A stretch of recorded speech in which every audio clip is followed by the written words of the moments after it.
Salam Media, and you are tuned into the Ashraf Garda Show.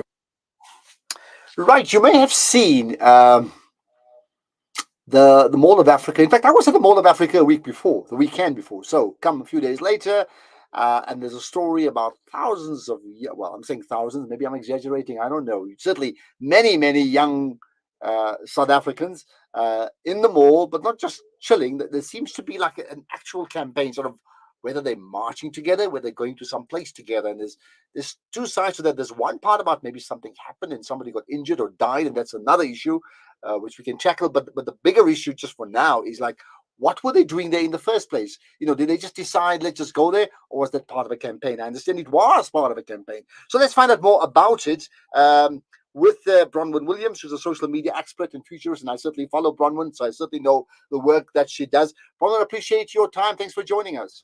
Thank you for inviting me. Thank you. So let's talk about what happened here firstly. Yeah, so what happened was there was a bunch of young people, essentially teenagers, had stormed the Mall of Africa in a very similar way to what they did to Monte Cassino around about a year ago, last year. And this has been organized through an online campaign, the so-called Mall Challenge, which encouraged young people to rush into malls, cause chaos and anarchy, and then just leave. So some might say this is just sort of classic teenage behavior, right? But at the same time, there's a lot of sort of deeper under subtext that's going on here, in that these are subcultures that have formed online as opposed to offline, like previous teenage and youth subcultures would have formed. And they originally nominally formed around fandoms, around a couple of American rappers that are a particular aesthetic, kind of a goth meets urban streetwear kind of community, which is quite attractive, quite a slick look that young people were interested in. And these communities grow starting around being nominally music fans, but then very quickly grow into something else. And this Luh Twizzy movement, as it's called, started on social media around about in 2018, actually. So it's been building for quite some time, and it's turned into quite a deep subculture with an aesthetic, with values or lack thereof, depending on how you tend to look at these things. And it's very centered in urban, particularly Johannesburg youth culture. And it's quite symptomatic of the malaise that we find ourselves in South African society in general, in that young people do feel disenfranchised, unempowered, and have a lot of youthful energy. They don't know where to channel that. We don't have exactly fantastic political options on the menu, particularly for young people. I mean, we all know the stories about how youth leagues are populated by 30-year-olds plus, right? There's a lot of space for young people to be heard and seen in formal channels. So what we start to see then is that young people form their own groups, their own communities, and that energy can be channeled towards less productive means and can sort of spill over into the real world. So there's a lot of trend threads that have come together here, the forming of online subcultures, how mimetic desires, that is our desire to fit in with groups and to want what other people want, which is obviously a huge pressure when you are young, particularly for teenagers who are looking to belong to groups, to belong to a community, to belong to some sort of subculture. These sorts of subcultures that are wrapped up in fame and aesthetics can be very, very attractive, particularly to young people who don't have much else going on in their lives. But it's also interesting. Can it be dangerous? I think is another question. But just hold that for a moment. Let me just ask you this then, specifically with the Mall of Africa scenario that played out, right? So are you saying, I mean, look, we're all part of groups in some form or the other, but are you saying in this case here, there's a specific call out to say, let's go to the Mall of Africa, let's not just hang out there, let's go there and we're going to do X, Y, and Z, right? And if that's the case, then who drives that call out?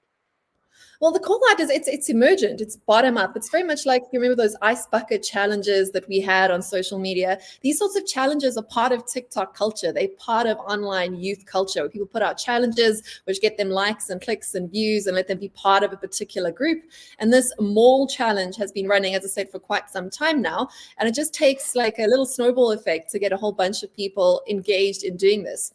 Now, this is an online challenge without really any productive end. The challenge is literally to go and cause anarchy and chaos. It's quite nihilistic. It's not really productive, whereas many of the other online challenges have been at least nominally attached to charity or political issues, or perhaps raising funds for like the war in Ukraine, or like what you're advertising on your platform, something in Syria. But what now is happening is these challenges are really just about the community finding itself. But what's also quite interesting is that some anonymous off-the-record participants in the movement that happened at Mall of Africa said that what's happened is that when they actually arrive at the mall and do their sort of causing chaos, making a scene, there are leaders that are emerging in the real space that could then have political implications, which makes sense. You've got this whole amounts of youth energy that's been directed towards non-productive ends that can then be harnessed and challenged and channeled by a political leader that could emerge out of these sorts of movements.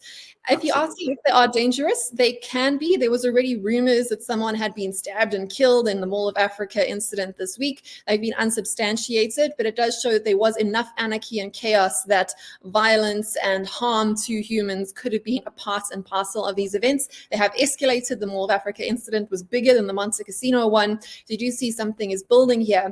And what's going to be really interesting to watch is to see what leaders are emergent out of this phenomena and what they then do with this community they've managed to harness. So right now that energy is being channeled just towards fun or chaos, but it could then be also channeled towards more pointed ends if there is a leader that emerges from with the Mall of Africa example, how many of these young people were there? Oh, we're talking hundreds. If you see the pictures, you can have a look. And they're all wearing the same sort of aesthetic. They call it kind of like a urban goth aesthetic. So it's all black, but using a lot of streetwear elements too. So it can be quite intimidating. And I think very many shoppers were quite frightened. There was a large mob of young people. And we do know that teenagers do scare older people when they are around in groups, and particularly when they essentially look like they're in uniform and they're there with a purpose, even if that purpose is quite anarchist.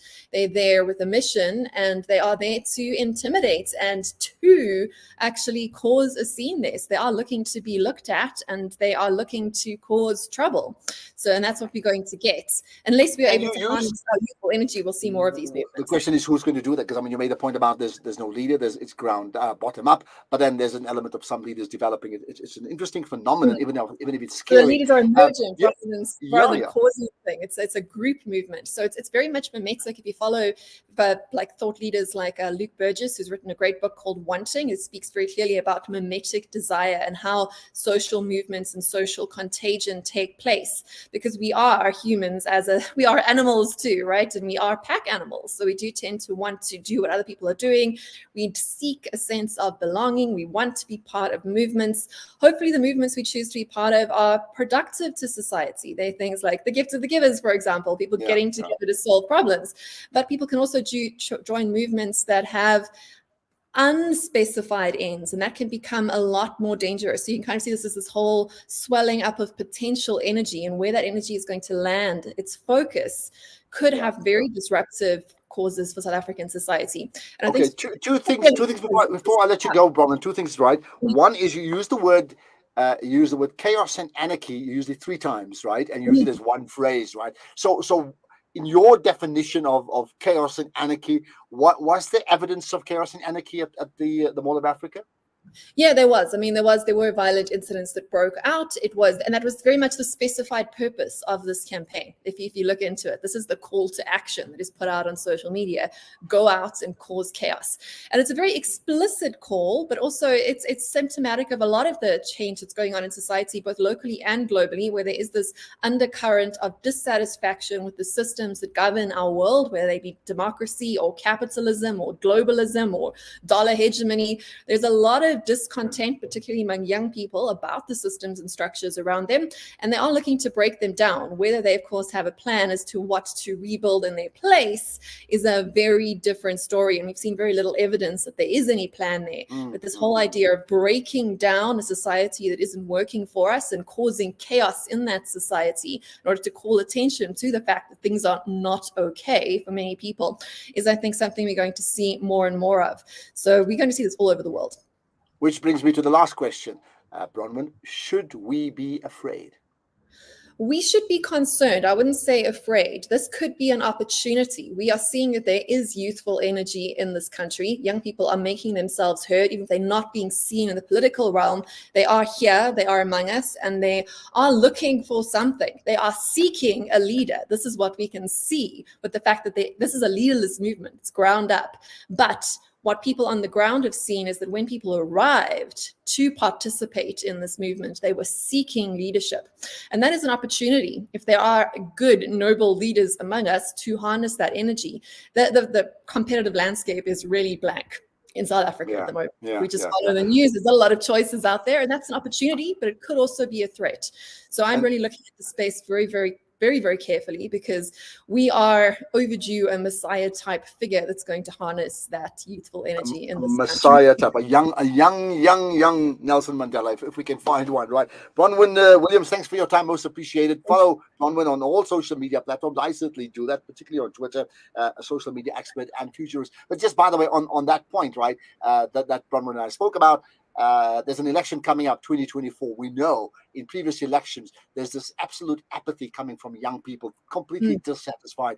And the challenge has been, our political parties, are they able to talk to the youth as equals? At the moment, some of them have youth wings, which does suggest they're speaking to them as unequals and juniors. Those that can speak to the youth as equals, well, let me tell you something, and you can get this advice for nothing. You may well be in business if you know how to do that correctly and use the correct platforms. Bronwyn, thanks for your time. Most appreciated. Fascinating talking to you. There we are. Really interesting one indeed. And what do you make of all of that? Just to tell you, so it's called Luh Twizzy, and it's spelled Luh, okay? And then TWIZZY. So Luh Twizzy, this phenomenon, particularly on Twitter, encouraging young people just to pitch up and hang out and cause whatever it is they want to cause. We'll chat to Bilal Abdul Karim in a moment as we reflect on his very first Ramadan.